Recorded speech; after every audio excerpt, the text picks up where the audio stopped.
Kumusta po kayo? Ito po tayo sa Pobo. Harvest po tayo ng mga natumba na mayroon pong isang puno na natumba na buwal. At yun po yung ating harvest kasi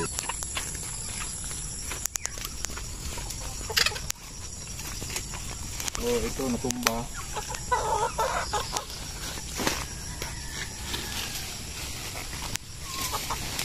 Mas okay na yung natumba kaysa mabali. Kasi pag nabali siya, hindi na talaga siya mapakinabangan. So ito siya after 2 weeks. Yan. Gulang na siya. Pwede na siyang ibenta. Pero paano mapakinabangan? Okay.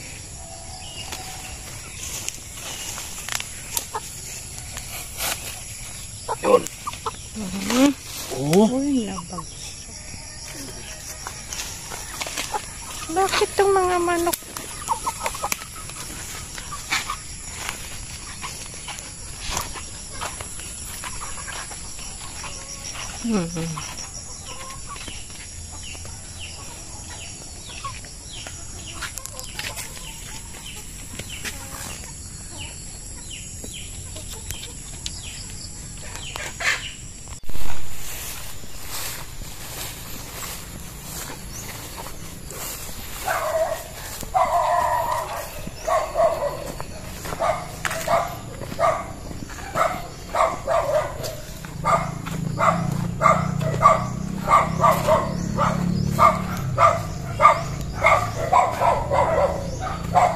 Pwede na.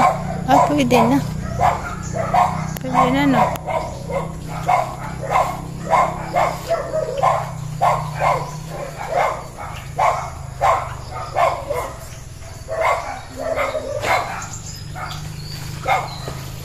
Ito sana yung isa. Ito na ng bagyo.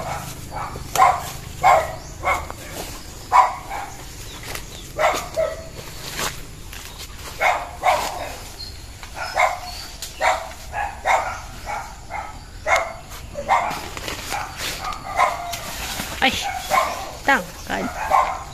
Abot.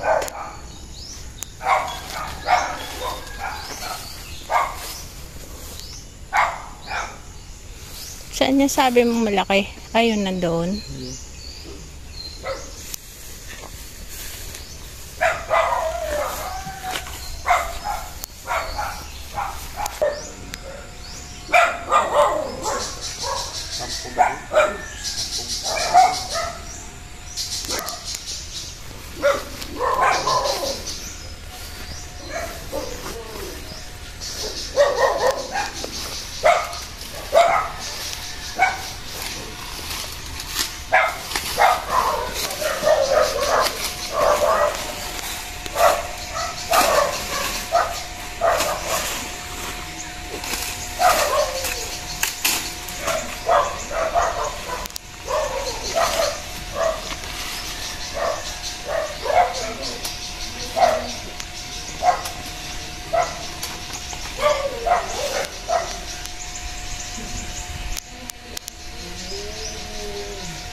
Wala, kalimutan ng itak.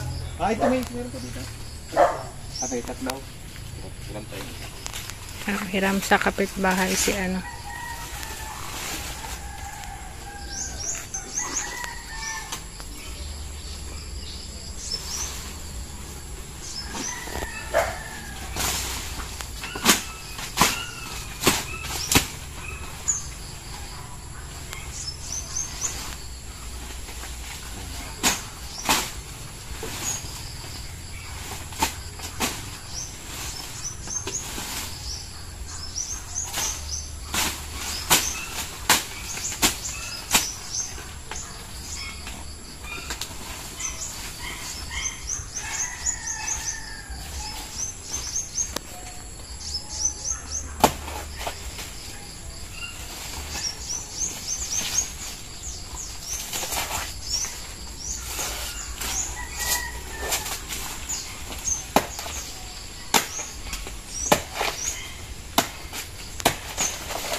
Haba din.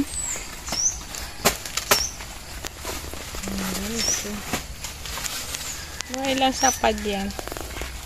Dami, no? 1, 2, 3, 4, 5, 6, 7, 8, 9.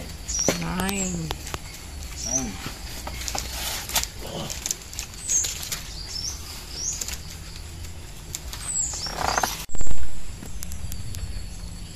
Hanggang baywang daw ni Dong Henry, oh. Wait. Piano mo muna yun.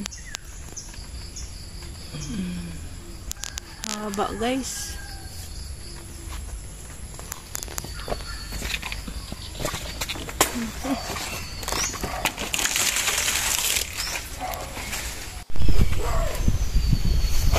Ah, grabe. Meron pala pakinabang yung pagbabarbell mo, ano. Grabe, guys. Haba, oh.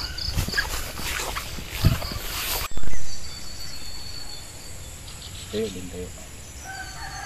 Turn off naman daw. Ah, grabe, guys.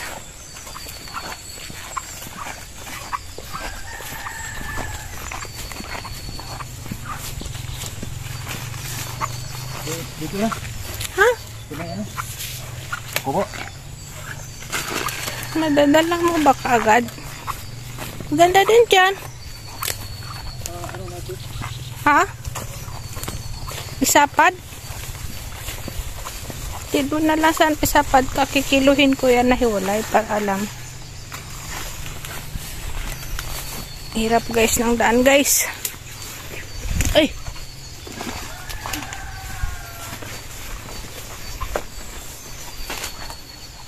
Aray ko.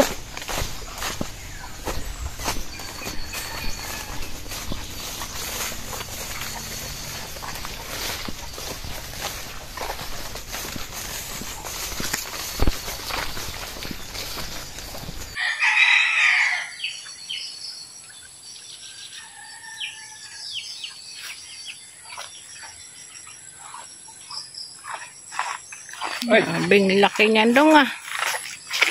Grabing haba.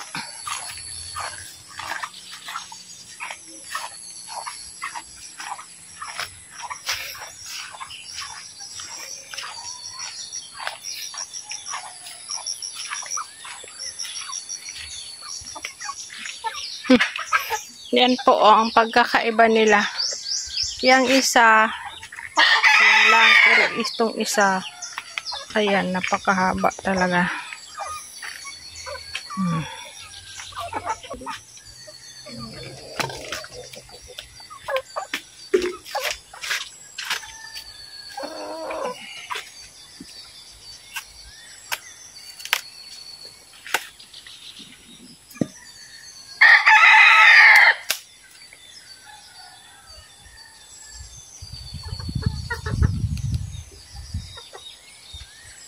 Matibay sa bagyo, guys.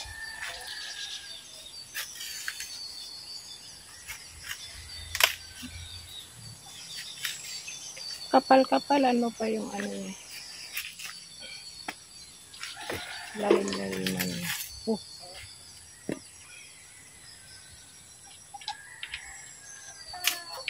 Mga 3 kilos. Ang isa.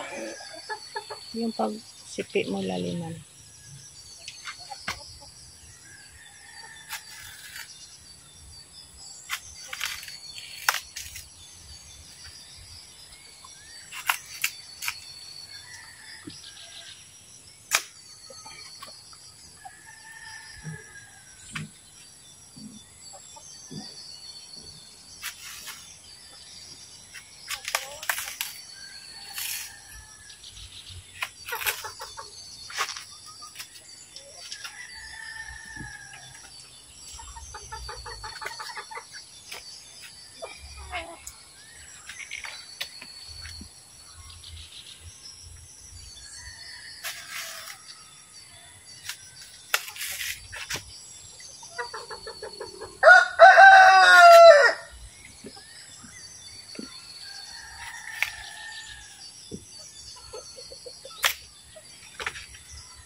Ilan malit?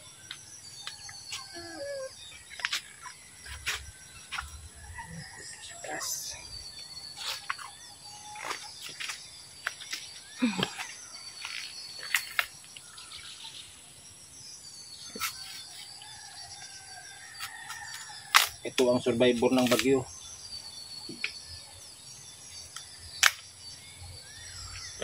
May sugat.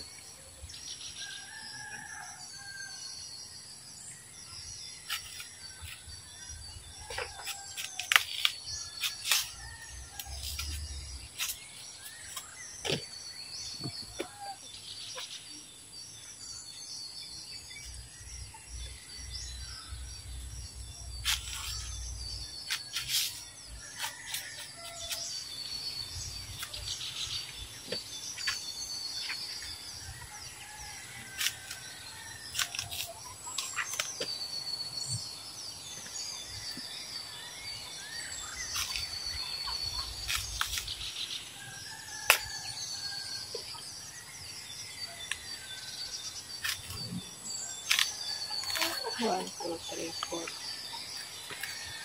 5 lang.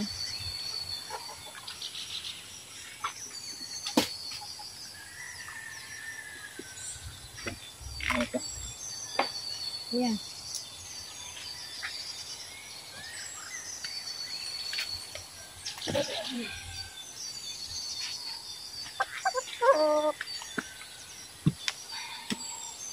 Len, baka pwede rin. Tanggalin lang yung isa.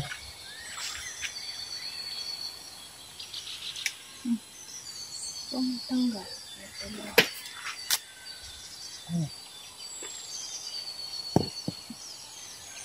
Putik lang yan.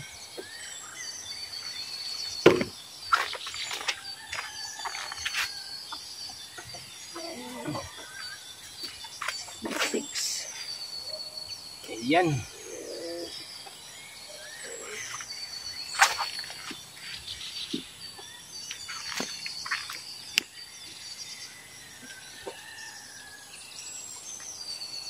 So yan, ating harvest. Meron pang isa dito sa bahay. Sama din natin. Okay, so yun po. Yung isa ay siyam na sapad. At hindi po natumba ng bagyo. Tibay. Ito pong isa natumba pero hindi po nabali. Nabuwal lang siya. So kapag may bunga nabuwal, wag lang tanggalan ng dahon. Hayaan lang siya. So yun po.